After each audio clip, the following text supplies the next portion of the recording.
Hi, Minhal. It's great to see you. Great to meet you. Just so you know, this interview is going to be shown after a screening that we're doing next week to an audience of about 250 people. Okay. So they will have just seen the film. A lot of pressure. Well, I'm sure they will be very moved and will love the movie. So that should take some pressure off. So it's a kind of movie that feels like it's autobiographical. Um, I know that it's not directly autobiographical for you, that you're from Chicago, that you're a proud Chicago Bulls fan, but Yeah. you talk about how you got interested in this particular setting that the film was set in Cabrini Green. Yeah, I was a child of the 90s. And I grew up in Chicago. I was very much aware of Cabrini Green. I didn't grow up there, but it's a very important part of Chicago and a part of Chicago's history. And then when I was graduating college, that's sort of around the time when the last of the high rises was being demolished. Mm. So returning to the city, and that was, a year later in 2013, that's when my father passed. So I'd moved back to Chicago. The city felt really different. My relationship to home had really changed. Right. Um, Especially my family home because my father was no longer there. And I was really interested in exploring the relationship to home, like what home means to people. And specifically through the lens of a community that, it's a community that has a relationship to a place that no longer exists. And I, I started I started from a place of curiosity, really. I was connected to former residents, and it was a journalistic approach. I was asking questions, and one interview led to another, and I was being invited to people's homes and, meeting with them wherever they were. And their stories about everyday life in Cabrini Green really surprised me. I was really touched by how much they love this place. And that was surprising because it really challenged my conception of what Cabrini Green was. And just from a very selfish point of view, like that was a story I hadn't seen on screen before, and that was motivating. It was very motivating to make it.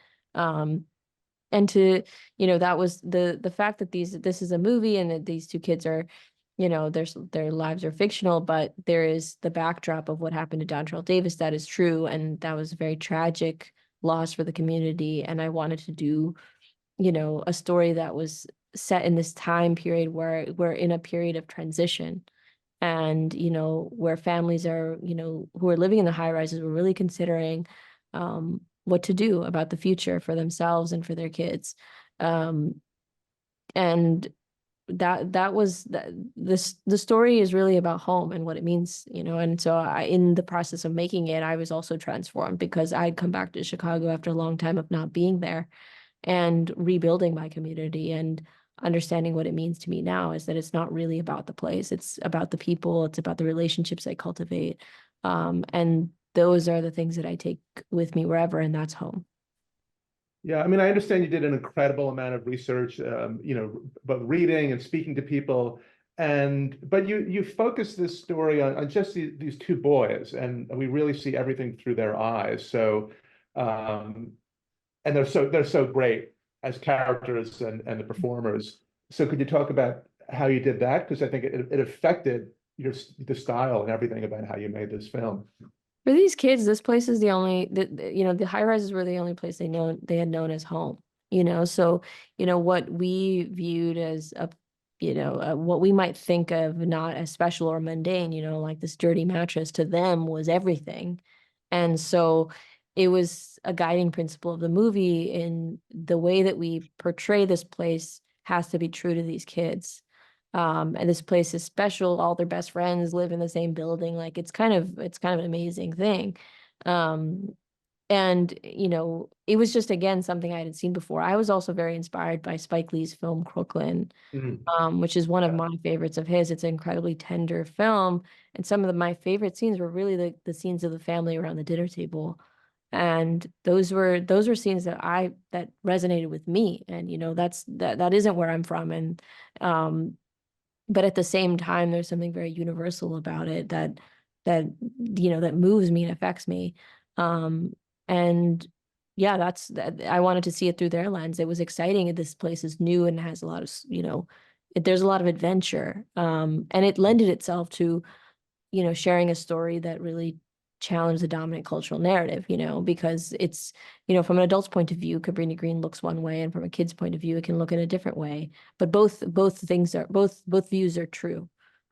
It's just that we haven't seen one in film before. And so that was what it was exciting. And I was also really excited to work with kids. Blake and Gian are phenomenal, and all their performances are very much theirs. They're naturally gifted, but it was the element that, you can't quite control as a director. So every day there's surprise and there's spontaneity, and at times that's, the challenge, but also the real reward of the work. And so, yeah, that's what excited me about working with, sharing the story from the perspective of kids, seeing this place in a different light, and also just working with children, which was so fulfilling.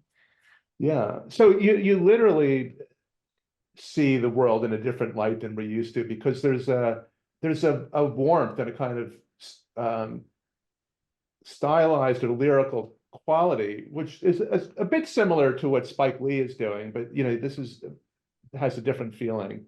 But that warmth is there in the way you film it. Yeah, for sure. It was, I was really inspired by the opening description of the apartment in Lorraine Hansberry's Raisin in the Sun. And the way that she describes the furnishings, the apartment, and how the way she's talking about this place really tells you so much about the people. And I thought about the apartment that Dolores would have, decorated and made up in a way to feel welcoming and warm, even though the apartment itself, that the materials that it's made of, the high rises, it can be quite bleak and depressing feeling. But she's made a home inside of that. And so it was really important for us in the construction of the place and the way that we lit it and shot it, that we really they really immerse the audience in the way that the kids feel about this place. Just in terms of the place, I mean, when we're reminded at the end of the film that Cabrini Green no longer exists, it's a little surprising because it's such a vivid creation of it. So that was an incredible task, I'm sure, for you to put that world so accurately on screen. It was an incredible challenge. I mean, I wrote a movie that felt impossible to make when I was writing it. It was a story that's set in the 90s. It's a period piece. The protagonists are two 10-year-old boys. It's set in a place that no longer exists. So I'd set myself up for making a movie that was that was just a challenge in so many respects. And but at the same time, that was what was also exciting about it. Recreating this place was with accuracy was really important to the production team. The production designer found a blueprint of one of the actual units in the high rises. And so that was the basis for the apartment that's in the movie, the way that she constructed it. It was slightly larger, but for the most part, it's exactly the same. And we had former residents come on to set and say that this was exactly what it looked like. Amazing. So I, of course, have to ask about Blake and Gian, the actors who played Malik and Eric. You just fall in love with them, and they're so great. Where did you find them? And they didn't know each other before the process, right? They didn't know each other. No, they came out of a casting process that took a year and a half. And I saw hundreds of children, but it was so clear when I saw Blake's tape that he was Malik. I mean, he had the charisma, he has the leadership qualities. He's incredibly funny. It was him. And then I saw Gian's tape, and he's a kid from Chicago, and it was just like he already felt like a part of the fabric of the film. And then when they were together, their chemistry was undeniable, and it was so obvious when they were together that I saw the movie after these kids were in the same room together, and I could see them playing together and reading the scenes, that the movie was starting to feel like real. Yeah. And was there sort of input, or I don't want to say improvisation, I know it's a carefully written script, but did they have input into the way that the characters developed? they took a lot of ownership over the characters over time. And Blake by the end of it said, he said Malik wouldn't say that. And so he took a lot of, they had done a lot of research themselves. In the beginning of the process, they hadn't read the whole script. They were very much living in these scenes, and that was important for it to feel like really alive and present. But at the same time, they really took this work seriously. And there were days where we improvised a little, and some of it has ended up in the movie, especially the jokes that are in the film. I mean, I definitely took a few from them. Oh yeah, yeah. Where did all those jokes come from? I mean, Some of them are theirs. There's one scene in the film where it's all their jokes. So I felt like I gave them one take where they got to do their own jokes. They're definitely jokes that kids would find funny. Now, you'd mentioned the murder of Dontrell Davis, and I guess his mother is still alive and is in Chicago and is involved in the film. It was very important, as the story was taking shape, and I realized, the backdrop of it had to be set it had to be 1992. I knew that I needed to approach Annette and talk with her, and share my intentions, our intentions, the production team's intentions for the film and what we were trying to do and why. And when I met her, she's an incredible woman. She has experienced so much. When we were filming, it had been 30 years since Dontrell had passed. And when we were talking together, it was just so clear that she really had a real reverence for Cabrini Green, despite the fact that she had experienced tragedy. And she also wanted to see it in a different light, than had been depicted before. So, once she understood what we were doing and how we were going to do it, and really honoring, Dontrell and his name and the way we were going to film that, being very respectful, she was very supportive of the movie. And we had multiple conversations. She came to set, and she came to the screening in Chicago for the Chicago International Film Festival. So she became a really critical part of the film, and it was one of the heavier parts of making the movie, but it was also one of the most meaningful, was including her in the process and really listening to her stories and what she had to say about this place, and her son, and that all found its way into the film. Just a last question. The photography is so important in the film. You create so many great images. That montage at the end is wonderful. And I also understand you looked at a lot of photographers' work. Yeah, well, I have to give a lot of credit to Pat Scola, who's the cinematographer on this movie. He's a real talent. And so, when we started talking about this film, I wanted this film to feel big and to have scope.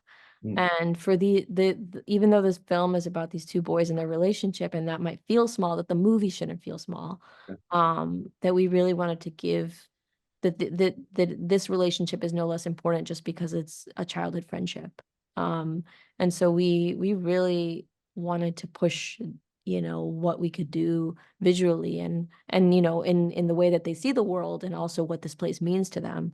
And so Pat and I collaborated, and we looked at so many different images. We had a shared love of Roy DeCarava's photography, Tyler Mitchell's photography we referenced for the opening playground sequence, Carrie Mae Weems, and there were so many photographers who had captured Cabrini Green in the 80s and 90s, whose work we'd also, referenced, and some of which is included at the end of the movie. Yeah. Well, congratulations. I hope it does well. I mean, it's already been so well received. It won the Audience Award at the Chicago Film Festival, which you had mentioned. So good luck with the movie, and thanks for talking about it with us. Thank you so much. Okay. Good to meet you.